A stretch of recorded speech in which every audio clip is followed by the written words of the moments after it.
पिछले 10-15 दिनों से चिकना मल, आंव युक्त मल आ रहा है।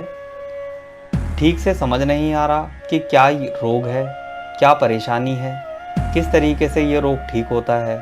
शरीर में कमज़ोरी बढ़ती जा रही है, ताकत कम हो रही है, भूख खुलकर नहीं लगती, खाने की इच्छा नहीं होती, पेट फूला फूला रहता है, कमज़ोरी और थकावट पूरा दिन बनी रहती है, सुस्ती आती है, खाने में मन नहीं लगता। क्या रोग है ये? क्या समस्या है? क्या इसका कोई समाधान भी है?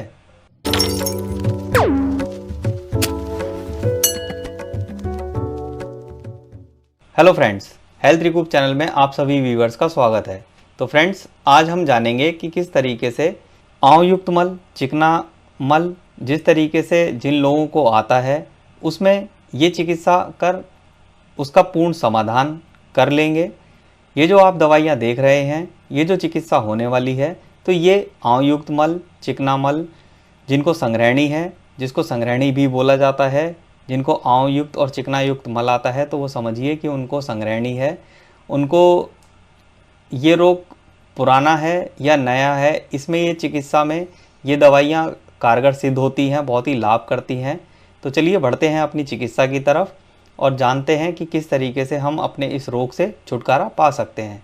तो फ्रेंड्स, इस चिकित्सा में जो सर्वप्रथम दवाई है हमारी, बहुत ही गुणकारी दवाई रहने वाली है, तो वो है हमारी कुटजघन वटी। जी हाँ, वैद्यनाथ की कुटजघन वटी।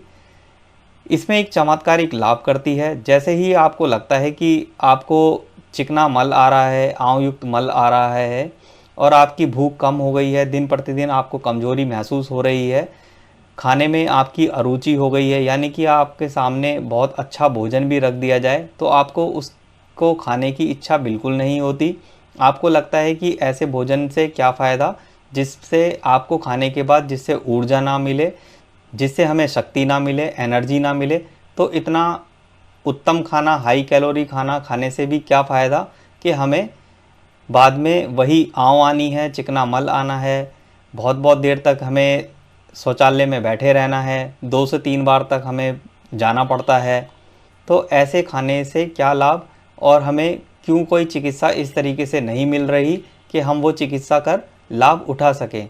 तो फ्रेंड्स, इसी को देखते हुए कि ये समस्या गंभीर है, ये रोग गंभीर है, जिनको होता है वो ये जानते हैं कि किस तरीके से उनको कमज़ोरी महसूस होती है, उनको थकावट होती है, शरीर बहुत ही क्षीण भिन्न हो जाता है।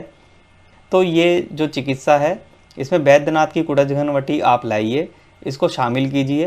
पहली जो वटी है आपकी कुटजघन वटी रहने वाली है, इसको आपको लानी है और अपनी चिकित्सा में शामिल करना है। वहीं अगर हम बात करें तो देखिए, जो हमारी दूसरी वटी है वो है वैद्यनाथ की अमीबिका टैबलेट। जी हाँ, वैद्यनाथ की अमीबिका टैबलेट है ये। तो वैद्यनाथ की अमीबिका टैबलेट बहुत ही अच्छी गुणकारी टैबलेट है और ये बहुत ही इसमें अति उत्तम लाभ करती है। तो वैद्यनाथ की अमीबिका टैबलेट भी आपको लानी है। ये आपकी दूसरी दवाई होगी जो इस कॉम्बो में आपको लानी ही है। और अमीबिका टैबलेट लाने से आपका रोग समझ लीजिए कि बहुत ही जल्दी इसमें लाभ मिलने वाला है। इस तरीके से अगर आप ये चिकित्सा करते हैं तो आपको बहुत ही जल्दी आपको लाभ मिल जाता है, यानी कि 2 से 3 दिन में ही आपको फ़र्क महसूस होगा। और लग के अगर 10 से 15 दिन आप ये दवाइयाँ खा लेते हैं तो पूर्णतः आपको संग्रहणी में आराम आ जाता है, आपकी संग्रहणी ठीक हो जाती है, चिकना मल, आंव युक्त मल आना बंद हो जाता है।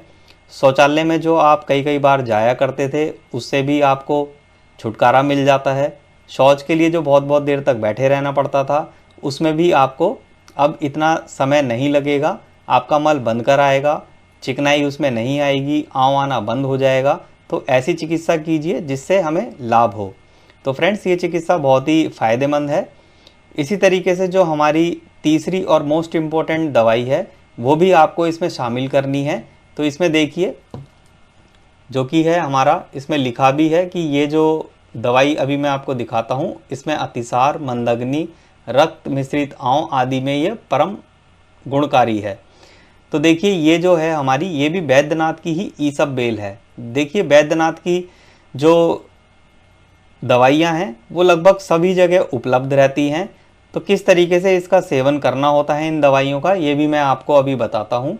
तो चलिए मैं इनकी अनबॉक्सिंग कर देता हूँ कि किस तरीके से ये दवाइयाँ रहती हैं और किस तरीके से इनका सेवन करना होता है।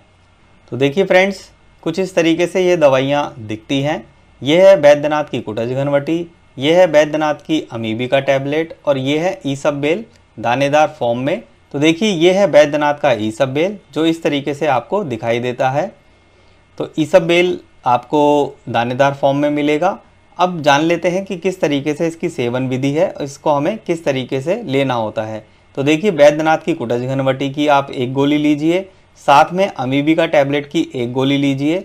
इसको एक एक गोली आप सुबह नाश्ते के बाद पानी के साथ आपको लेना होता है।